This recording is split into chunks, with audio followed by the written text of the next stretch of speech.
Hello, my dear students, how are you all? Today we read chapter number 8 internal trade. देखिए last videos के अंदर हम लोगों ने इंटरनल ट्रेड के बारे में बहुत सारी चीज़ें को डिस्कस करा था।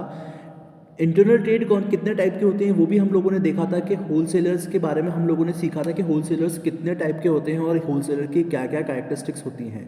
आज जो हम लोग चैप्टर पढ़ने जा रहे हैं, इस चैप्टर के अंदर आज हम लोग डिस्कस करेंगे रिटेल ट्रेड के बारे में। अब ये रिटेल ट्रेड होती क्या है, देखिएगा रिटेल ट्रेड के बारे में। देखिए इसको हम लोग करते हैं रेफर टू द बाइंग और सेलिंग ऑफ गुड्स, यानी कि जो भी कोई माल को हम लोग खरीदते हैं या फिर हम लोग माल को बेचते हैं कुछ छोटी छोटी क्वांटिटीज़ के अंदर अपने फाइनल कंज्यूमर्स तक, वो कहलाते हैं रिटेल ट्रेड। अब इनकी कुछ विशेषताएं होती हैं, कैरेक्टरिस्टिक्स ऑफ रिटेलर्स, यानी कि रिटेलर्स की कुछ छोटी छोटी सी विशेषताएं होती हैं जिसके कारण से हम लोग उसको पहचान सकते हैं कि ये चीज़ें जो हैं वो रिटेलर्स होती हैं। इसका भी अभी आप लोगों को आगे मैं एग्जाम्पल भी बताऊंगा कि रिटेलर्स कौन कौन से एग्जाम्पल्स होते हैं रिटेलर्स के। जिस पहले हम लोग इसकी विशेषताएं पढ़ें, इसको ऑटोमेटिकली आप लोगों को समझ में आ जाएगा कि कौन कौन सी इसकी विशेषताएं होती हैं रिटेलर्स की, ठीक है ना। Deals in trade off goods in small quantities, यानी कि ये डील करते हैं उन ट्रेड के अंदर, उन गुड्स के अंदर छोटी छोटी जो स्मॉल क्वांटिटीज़ होती हैं उसके अंदर ये डील करते हैं।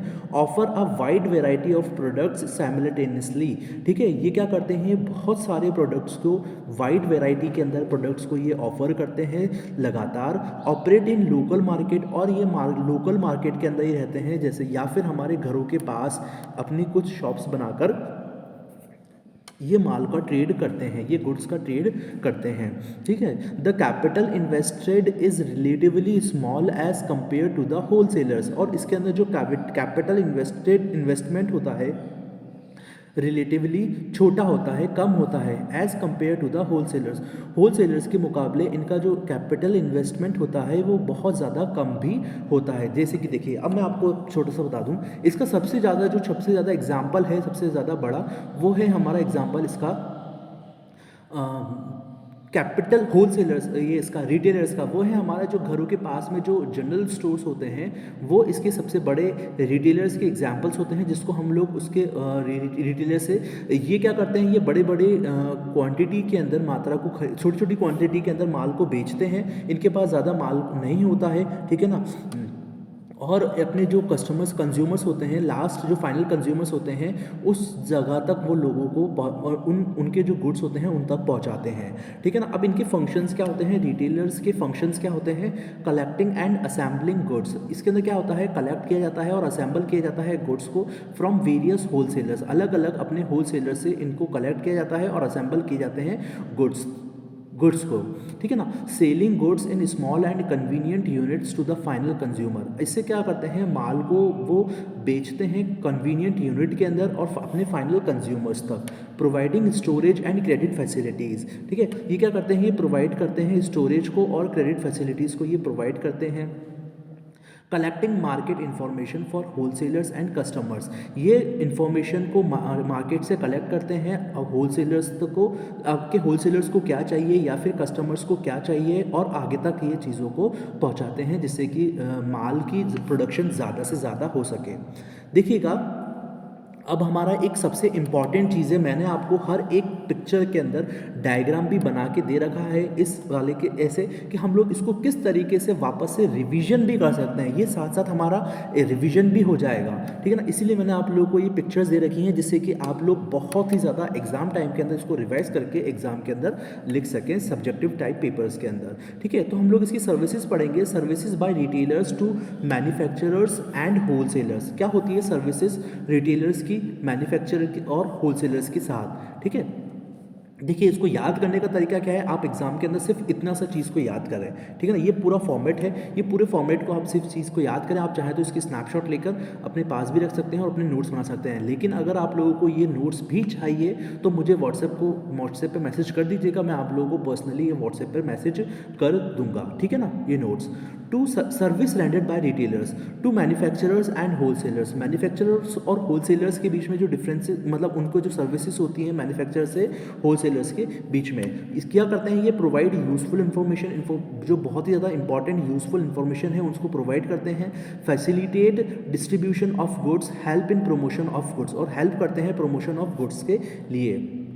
To consumers. अब कंज्यूमर्स के अंदर क्या होता है, प्रोवाइडिंग इन्फॉर्मेशन रिगार्डिंग प्रोडक्ट्स, इसके अंदर प्रोवाइड करी जाती है इन्फॉर्मेशन रिगार्डिंग प्रोडक्ट्स के बारे में, ठीक है, कंज्यूमर्स तक पहुंचाई जाती है। Offering wide variety of goods, और बहुत सारी मात्रा के अंदर गुड्स को वो ऑफर करवाया जाता है। Convenience to customer, convenience customer को कन्विंस कराया जाता है, यानी कि कस्टमर को कितना ज़्यादा कन्विंस हो सके, ठीक है ना, वो संतुष्ट हो सके, कस्टमर की सेटिस्फेक्शन ही बहुत ज़्यादा ज़रूरी होती है एक बिजनेस को ग्रो करने के लिए। इंश्योरिंग अवेलेबिलिटी ऑफ गुड्स, और अवेलेबिलिटी ऑफ गुड्स कितनी ज़्यादा इंश्योर हो सके। प्रोवाइडिंग आफ्टर सेल सर्विसेज, और आफ्टर सेल सर्विसेज भी बहुत ज़्यादा ज़रूरी है। आपने माल बेच दिया, आपने माल को दे दिया, ठीक है ना, माल को देने के बाद आपने माल को बेच दिया, और माल को बेचने के बाद उसके अंदर कोई खराबी निकल जाती है, तो आप ये नहीं बोल सकते कि अपने कस्टमर्स को कि यार हमारे पास हमने तो बस माल को आपको देने की जिम्मेदारी थी, हम लोग अब इसके बाद हमारी कोई जिम्मेदारी नहीं है। इसे बोलते हैं गारंटी या फिर वारंटी, ठीक है ना, ये बहुत ज़्यादा ज़रूरी होना चाहिए।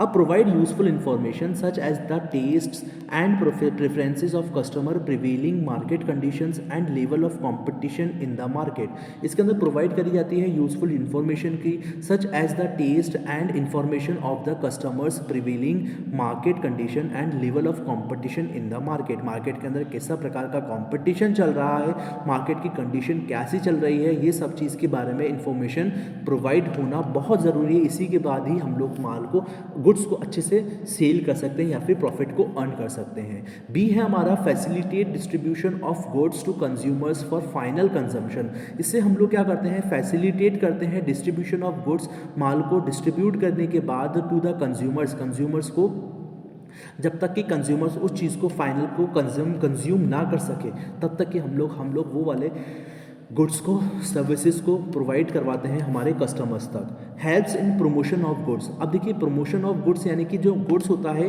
कितनी ज़्यादा हेल्प करते हैं हम लोग की जाती है कंज्यूमर्स तक पहुंचाने के लिए, प्रमोशन कराया जाता है, एडवर्टाइजमेंट करवाए जाते हैं, ठीक है ना, ये बहुत ज़रूरी है। अगर हम लोगों ने कोई गुड्स को बनाया है, वो गुड्स को बनाने के बाद हम लोगों ने वो माल को जब तक कि वो कंज्यूमर तक पहुंचेगा ही नहीं, इन्फॉर्मेशन ही नहीं पहुंचेगी कि हमारे पास ये जो गुड्स है ये हम लोगों ने बना रहे हैं या फिर हम लोग बना रहे हैं, आप लोगों को इस सब चीज़ों से ये वाली फैसिलिटीज़ मिलेगी। अगर आप लोगों को, है ना, आप लोगों को ये फैसिलिटी मिलेगी। अगर हम लोग कंज्यूमर्स तक ये चीज़ को पहुँचा पाते हैं तो ही हमारा जो गुड्स है या फिर सर्विसेज है उसको हम लोग आसानी से पहुँचा सकते हैं या फिर कंज्यूमर हमारे पास आएगा। Services provided by retailers to consumer, ठीक है ना, सर्विसेज क्या होती है जो कि प्रोवाइड की जाती है रिटेलर से कंज्यूमर्स के बीच में। ए, प्रोवाइड यूजफुल इन्फॉर्मेशन, जो भी कोई यूजफुल इन्फॉर्मेशन है regarding new products, their features, price etcetera, यानी कि प्रोवाइड की जाती है useful information regarding new product, नए प्रोडक्ट से संबंधित, देयर फीचर्स, उसके फीचर्स क्या हैं, उसके प्राइजेस क्या हैं, ये सर्विसेज के अंतर्गत आती हैं। Offer a wide variety of goods simultaneously, ठीक है ना, और ऑफर की जाती है उनको बहुत सारी वेराइटी ऑफ गुड्स लगातार। Provide convenience to customer in their locations, timings, variety of goods and offer at times offer goods in credit to their regular conditions, ठीक है, at the times offer goods in on credit to their regular customers, तो उनको customers को regular provide की जाती है। देखिए service provide की जाती है रिटेलर्स को, प्रोवाइड यूजफुल इन्फॉर्मेशन मैंने आप लोगों को बता दिया, offer a wide variety of goods simultaneously, है ना, प्रोवाइड कन्वीनियंस टू कस्टमर को सर्विस को प्रोवाइड करवाई जाती है एट टाइम्स। डी है हमारा a times offer goods on credit, जो गुड्स होती हैं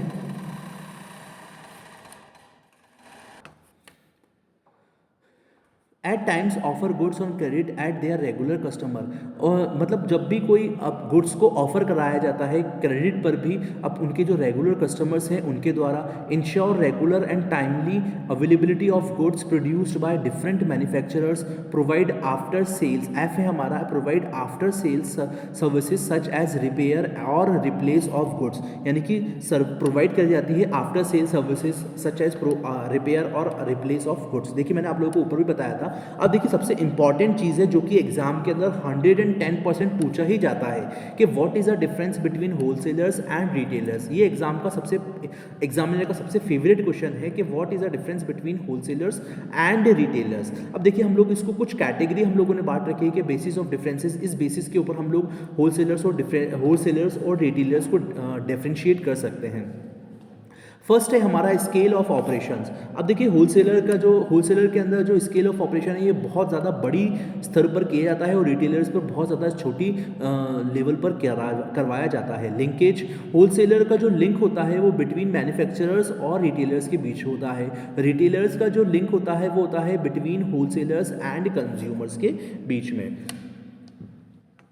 विंडो डिस्प्ले, इसके अंदर कोई होलसेलर्स के अंदर विंडो डिस्प्ले की कोई ज़रूरत नहीं है, लेकिन रिटेलर्स को ये ज़रूरी है कि वो अट्रैक्ट होता है कंज्यूमर। होलसेलर क्या करते हैं, बहुत सारी मात्रा के अंदर माल खरीदते हैं। अब वो माल कुछ भी हो सकता है, 100 में से 98% जो है माल बिल्कुल सही है, लेकिन 2% उसका वो माल गलत भी हो सकता है, ख़राब भी हो सकता है, यानी कि वो माल कोई परेशानी नहीं होती उसको, वो रीसेल भी कर सकता है, ठीक है ना। लेकिन रिटेलर्स को वो अट्रैक्ट होते हैं कस्टमर्स से, अपने कंज्यूमर से वो बिल्कुल ज़्यादा अट्रैक्ट होते हैं। इन लोगों को, रिटेलर्स को अपने कस्टमर्स को सेटिस्फाई करना ही सबसे बड़ी प्रायोरिटी मानी जाती है। आफ्टर सेल सर्विसेज, यानी कि होलसेलर जो होते हैं उनको आफ्टर सेल सर्विस नहीं प्रोवाइड करनी पड़ती। अगर आपके पास कोई माल ख़राब आया है या फिर आपके पास कोई माल रह के सड़ गया, ख़राब हो गया, तो हमारी कोई जिम्मेदारी नहीं होती होलसेलर्स की। लेकिन रिटेलर्स क्या करते हैं, ये जनरली प्रोवाइड करते हैं हमारी आफ्टर सेल सर्विसेज को। मैंने अभी आप लोगों को जस्ट ऊपर एग्जाम्पल भी दिया था इसी के बारे में, ठीक है। स्पेशलाइजेशन, होलसेलर्स क्या होता है, स्पेशलाइजेशन क्या होते हैं होलसेलर्स की, इन सिंगल लाइन प्रोडक्ट, यानी कि ये एक ही मात्रा के अंदर माल को खरीदते हैं और रिटेलर्स के अंदर कोई भी स्पेसिफिक स्पेशलाइजेशन नहीं होती है as a wide variety of goods और ऑफर्ड। देखिएगा, अब देखिए ये टाइप्स ऑफ रिटेलर्स, यानी कि कुछ ऐसे प्रकार हैं रिटेलर्स के, ठीक है, जैसे कि आप लोग इसको समझिएगा, ठीक है। अब इसके बाद जो है हम लोग नेक्स्ट वीडियो के अंदर पढ़ेंगे कि टाइप्स ऑफ रिटेलर्स क्या होते हैं, किस प्रकार के होते हैं, ये हमारे घरों के अंदर, घरों के पास जो होते हैं वो किस तरीके से अपने कस्टमर्स को सर्विसेज को प्रोवाइड करवाते हैं। हम लोग मिलेंगे इसके नेक्स्ट वीडियो के अंदर, तब तक के लिए पढ़ते रहिए। Thank you, have a great day.